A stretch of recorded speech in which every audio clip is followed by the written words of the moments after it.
morning, everybody. Park Rat Pat here. Alright, I'm going to turn the camera around real quick. We'll take a look at today's area to be mowed down. Alright, there she blows. You can see not too bad here in the front, but as you get further back, it gets a little nasty. Let me work on that. I'll get back at you when I'm done and ready to start swinging. May tackle this little bushy area here too, but again, I'm kind of hoping to save the area around the trees for a whole different hunt.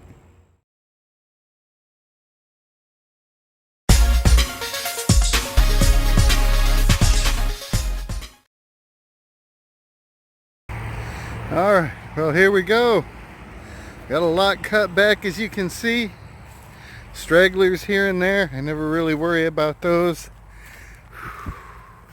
Didn't get as far that way as I wanted to. Again, I can just call that a different section.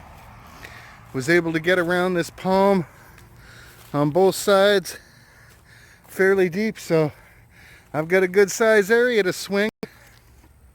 Let me take a break, get some sody fizz, put away my tool, and I'll get in the action here. I'll see you at the first hole. Okay, so far I've gotten a pull tab and the top to a can of Beanie Weenies. Sorry. And over there, way over there now, I got this penny. Don't know the year on it, but boy did I stir up some fire ants when I hit that one. So I'm going to use the shovel to close up that hole and get back on with this adventure. I'll see you at the next one. Alright, looks like Park Rat got another penny on the day. This one was ringing up as a solid 74, and it is a 1982 copper. I am happy to take that one home. Alright. Thankfully, most of what I cut today is in the shade, so I should stay good for a while. Alright, well so far I'm running at about 50% here. And by that I mean get a pull tab, get a penny. Get a pull tab, get a penny. Yeah, love getting the pennies. Alright, another one rescued. Still a lot of territory to do. Whew. I am hot though. That took a lot of work, so I'm going to stop for some sody fizz. I'll catch up with y'all in a few minutes. And we're back. And right down here, I may have broken the cycle. Instead of being a pull tab, this one was a penny too. Or also, I should say. Let's see what the date is on that. Okay. It looks like a 1980. Yep. Yeah, that's a 1980, all right. Okay, we'll throw that one in the pouch. On with the hunt. Alrighty, third one in a row. 1974 copper. Love that beauty right there. Alright, maybe about 3 inches away from that 1974 penny, I catch this one. Check that out, 1962. I'm telling y'all folks, there's silver out here somewhere. Somewhere. Just got to stay determined, keep plugging, keep moving forward. It will show up. Alright, this one's going in a pouch. I'm moving on. Okay, I'm right next to one of my debris piles. Great signal down there. 1982 copper. Awesome, awesome. This place is real good for pennies, I'll tell you what. There should be a few nickels and quarters out here too somewhere. Just got to keep trying. Alright, now I don't usually show my pull tabs, but this one's an old style. This is from when pull tabs first started back in the 60s. Pretty darn cool. Alright, on we go. Okay, just down there, not deep at all. A more perfect example of what one of the first pull tabs looked like. Don't worry about the blood, it's the old boo-boo. Alright. That is beauty right there. I would definitely keep that one. The history's out here. We just got to keep looking. Okay. It didn't yield much out there other than those pennies. I've moved on to the older, previously hunted areas to look for new signals. First one out here rang up good. Just a big old rusty nut. But hey, it's out of the way and won't deflect me from good targets in the future. Whew. Alright, time for a sody fizz break and then we'll swing some more. Alright, I've done over in this area a few times now, and every time out here I get a little something more that I missed before. Here's today's. Look at that. It was ringing up like a quarter. It's a big old metal disc. It looks like it might have something writ on it.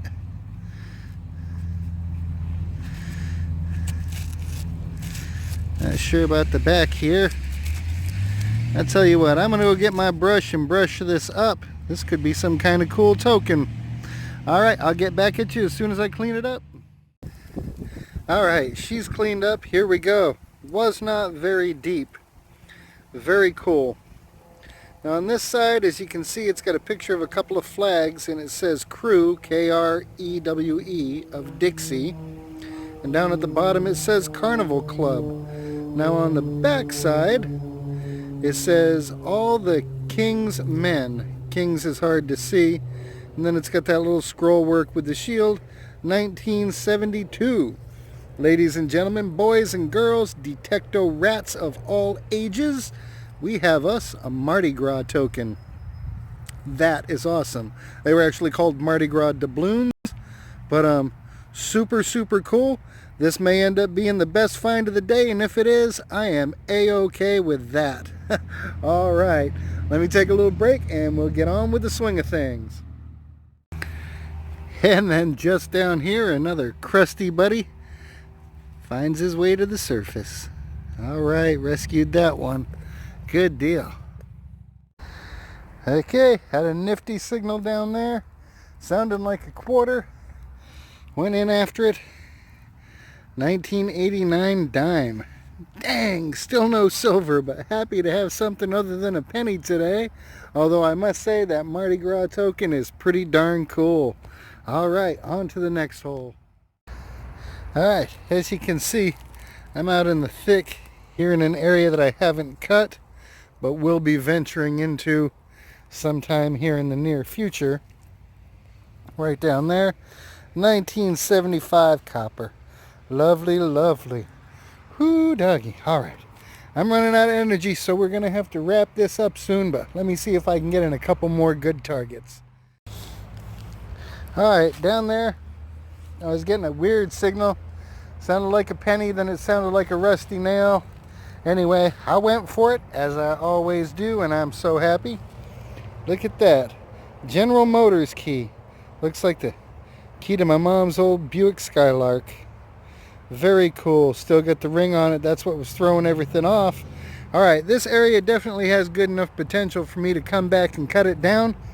But it is fairly wispy as far as ground cover goes. There's not a lot of stalks that'll stop you from swinging, so I'm going to swing through here as much as I can right now. We will make a return trip later.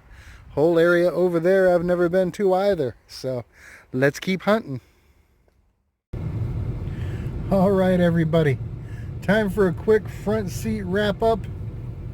And then a quick little chat for you because Parkrat's been challenged. Alright. Best item of the day. Mardi Gras token. Love that. Doubloon, whatever they call them. 1972. This one is not in the best of shape, but it's not the worst one I've seen either. Happy to have that. And a Buick key. Awesome stuff. Found a few pennies. Had a good time. Cut down some more field grass. It was quite the day. Now, on to the challenge. There's been a challenge going around to do 22 push-ups a day for 22 days in support of veterans suicide awareness. Absolutely wonderful cause.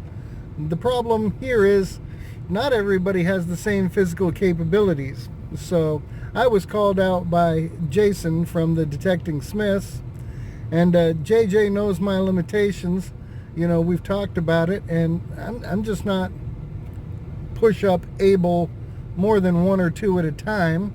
And there's a lot of people out there in the same kind of situation. So he changed the rules a little to be just to do what you can do. And I thought about it and talked with him some more, and I'm going to change the rules myself.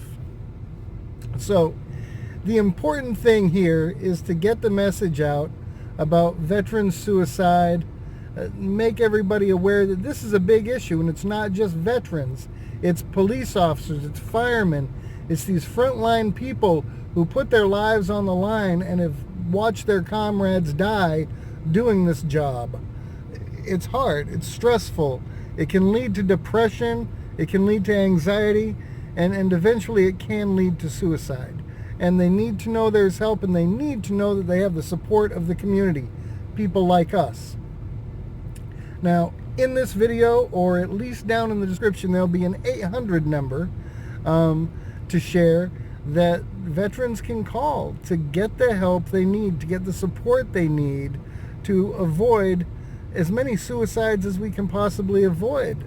These folks are heroes, and we need to get them the care that they deserve.